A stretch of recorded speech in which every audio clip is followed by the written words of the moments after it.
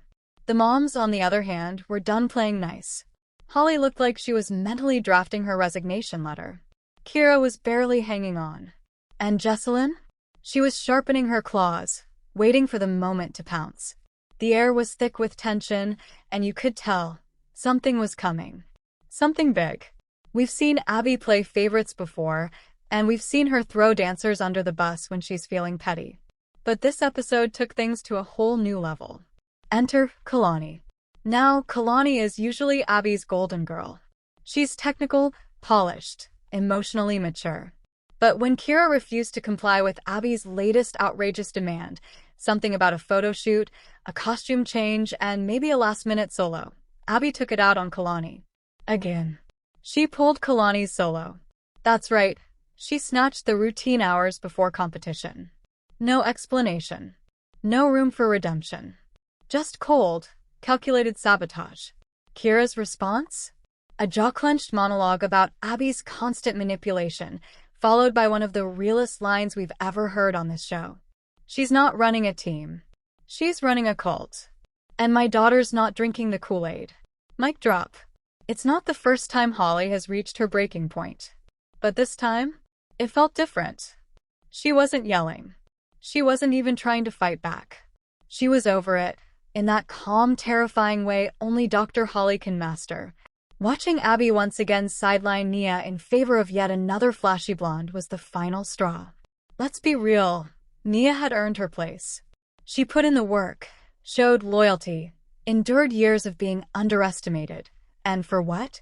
To be overlooked for the umpteenth time? Holly gathered her things, walked out of the viewing room, and did not look back. Not even when the other moms tried to coax her back in. Not even when Nia burst into tears. And Abby? She didn't chase after them. She just muttered, "Bye, Felicia," under her breath. Charming. Meanwhile, Melissa was out here trying to play Switzerland, but the cracks were showing. She wanted peace, but she also wanted Abby's approval. And she especially didn't want Maddie or Mackenzie to be caught in the crossfire. So what did she do? She cried. A lot. She pleaded with the other moms to stay calm. She defended Abby, just a little.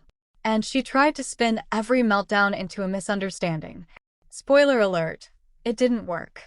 Kira called her out. Holly called her out. Even Jill gave her a side eye that said, "Girl, no." Melissa may have been trying to keep the peace, but what she really did was alienate herself from the rest of the group. And the guilt? You could see it eating her alive. At first, Jill was doing her usual thing, making snide remarks from the sidelines, acting like she was above the drama while stirring the pot behind the scenes. But as the episode wore on, something shifted. Abby benched Kendall. For no reason. Just a snap decision to give another girl a chance. And Jill, who had begged Abby for Kendall's moment to shine, was humiliated. That's when we saw it, Jill's actual breaking point. No more fake smiles. No more pretending she was still #Team Abby. Just pure, unfiltered rage. Jill stood up, yanked Kendall's bag off the floor, and snarled, "We're not your backup dancers, Abby." And just like that, she joined the rebellion. Somehow, amidst the chaos, there was still a group number to be performed. Barely. With Kalani pulled, Nia in tears, Kendall in limbo, and no clear direction from Abby, The girls were left to figure it out on their own. It was messy. Rehearsal was a disaster. The choreography was unfinished. Costumes didn't fit. But you know what? They still danced their hearts out. Because that's what these girls do. Even when the moms are imploding. Even when Abby is sabotaging her own team. They show up. They perform. And they give everything. And honestly, it was one of the most emotional numbers in ALDC history. Not because of the technique, but because of the rawness behind every move. If you thought we'd already hit the peak of Dance Moms drama, think again. Part 15 is where everything truly unravels. We're talking icy silences, explosive confrontations, and the kind of emotional exits that feel like a slap to the face. This is where fractured friendships officially shatter, loyalty gets tested beyond repair, and Abby Lee Miller's chokehold on the team starts slipping fast. Let's be clear, this isn't a petty fight or a dramatic episode that ends in reconciliation.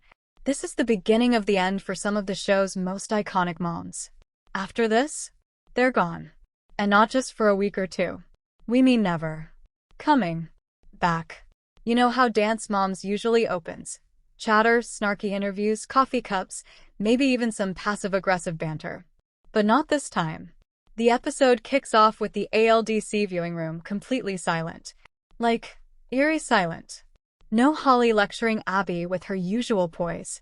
No Jesselyn cracking jokes about the other moms. Just pure, uncomfortable tension. The air is thick with resentment and exhaustion. Abby walks in like she owns the place, smug as ever, clutching her clipboard like it holds the secrets to the universe. But even she can feel it. The vibe is off. She raises an eyebrow, scans the room, and doesn't say a word at first. Not even a snide comment about someone's outfit or a dig at Nia's performance. And that's when you know something's coming. Abby declares war and Kalani is the first casualty. Of course, it doesn't take long for Abby to light the match. She makes a last-minute announcement. Kalani's solo is cancelled. Just like that. No explanation. No reasoning. No room for negotiation.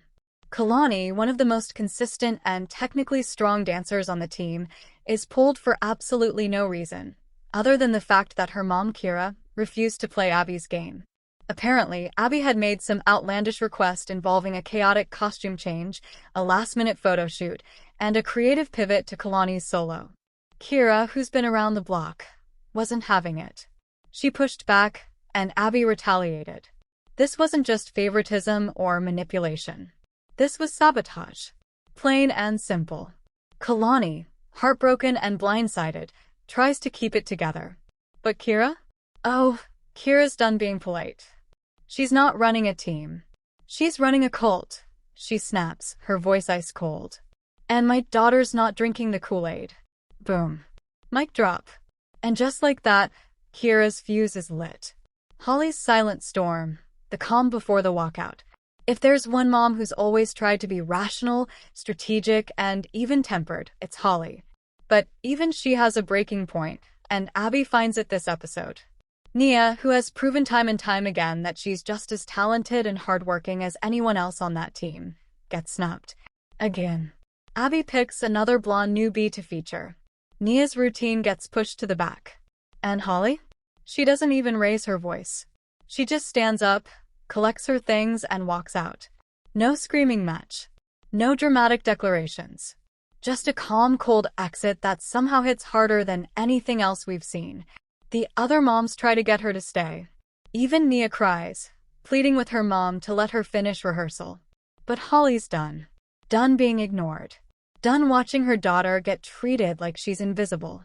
Done with Abby's twisted little dance universe. And Abby's reaction? A shrug. A smirk.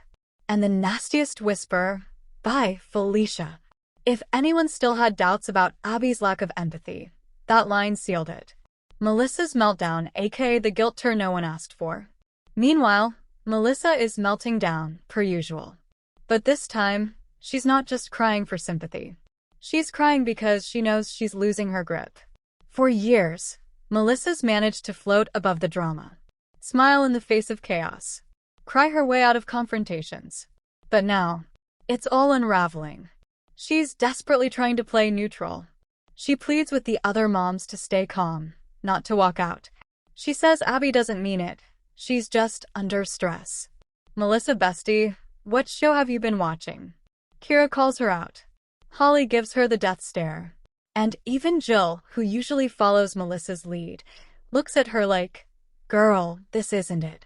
Melissa wants to keep things civil because she's terrified of what Abby might do to Maddie and Mackenzie if the other moms bail.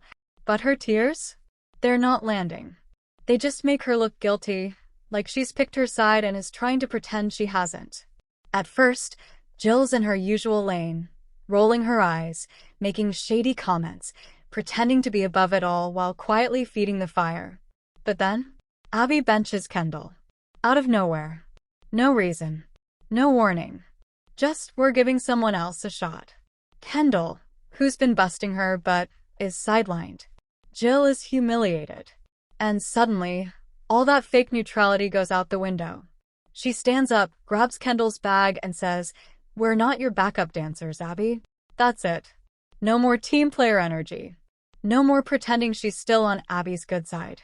Jill is done. Honestly, watching her finally crack was weirdly satisfying. Like, yes, Jill, welcome to the rebellion. Jesselyn's patience wears thin. You'd think Jesselyn would be thriving in this chaos. She usually is. But even she looks tired. She watches Kalani get pulled. She sees Nia's heartbreak. She hears Melissa's endless spin doctoring. And for once, Jess is quiet. That's how you know it's bad. Jesselyn isn't the loudest in the room this time. Not because she doesn't have something to say, but because she's trying to figure out whether this team is even worth staying on. Jojo is young, unique, and ambitious. She doesn't need this kind of toxic energy to thrive. Jess isn't walking out yet, but the thought is clearly brewing. Despite all this drama, there's still a group number. Somehow, Kalani's out. Nia's emotionally wrecked. Kendall's in limbo. The girls are confused, upset, and barely rehearsed. Costumes don't fit. Choreography is unfinished. Abby is missing in action, sulking in the back instead of actually leading. But the girls? They still perform. And it's raw, emotional, sloppy in places, but so deeply real that it doesn't matter. You can feel the pain in every move. The betrayal, the pressure, the confusion. It's not about winning this time. It's about survival. And somehow they pull it off.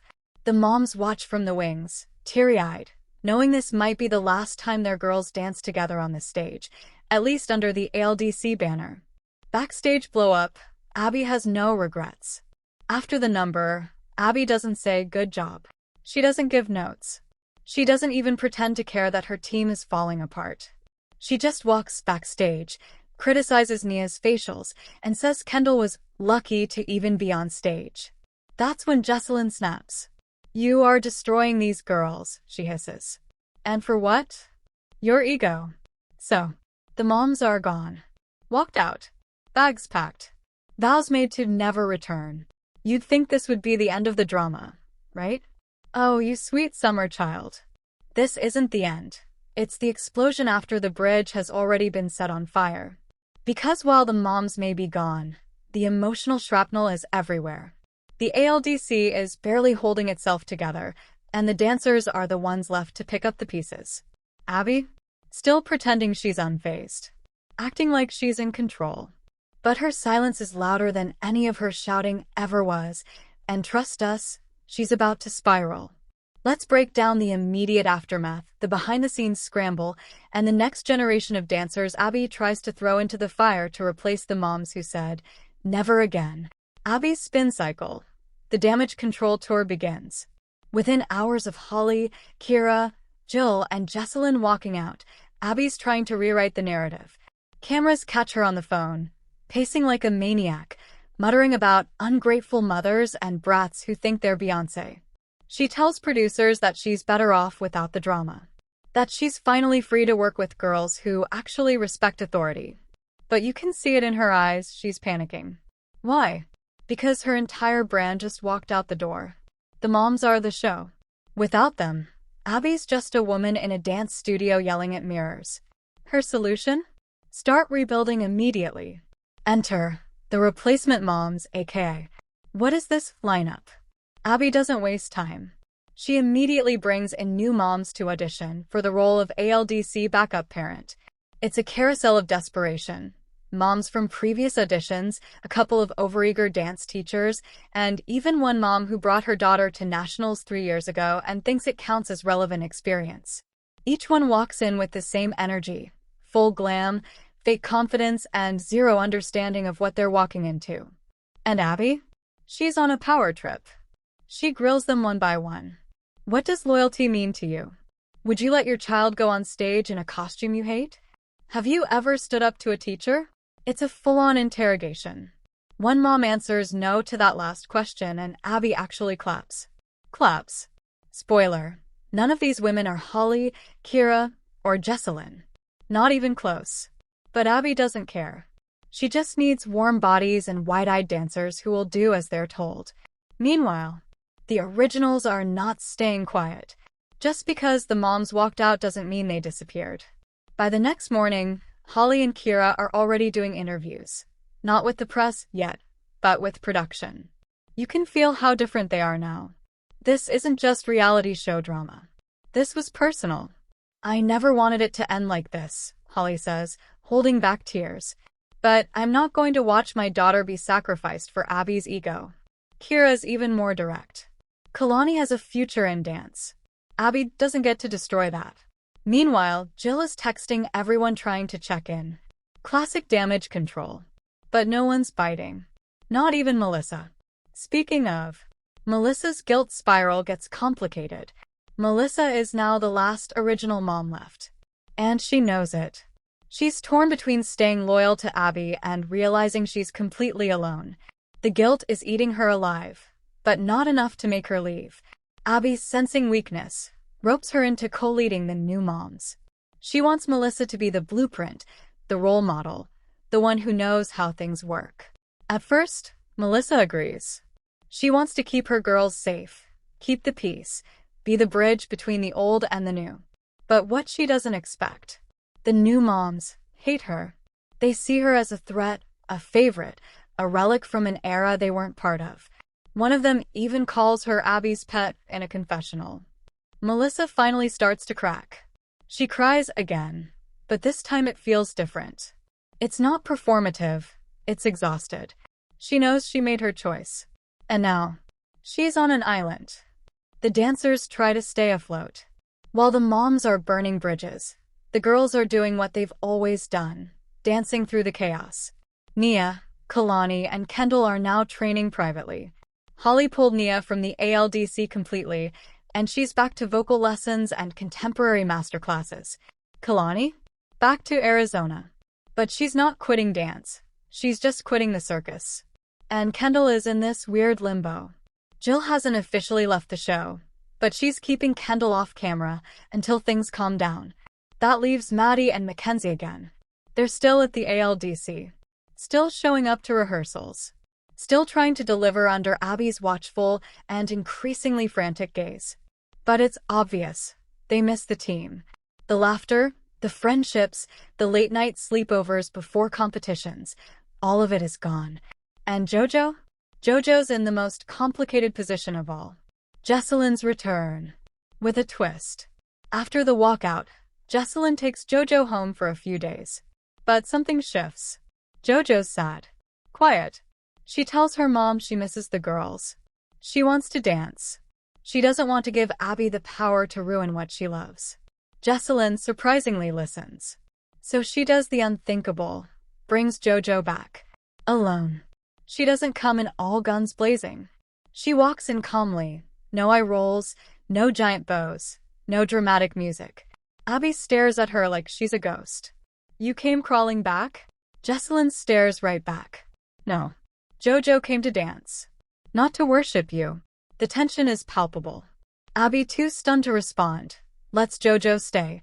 But it's clear, this isn't forgiveness. This is a standoff. The group number that broke everyone.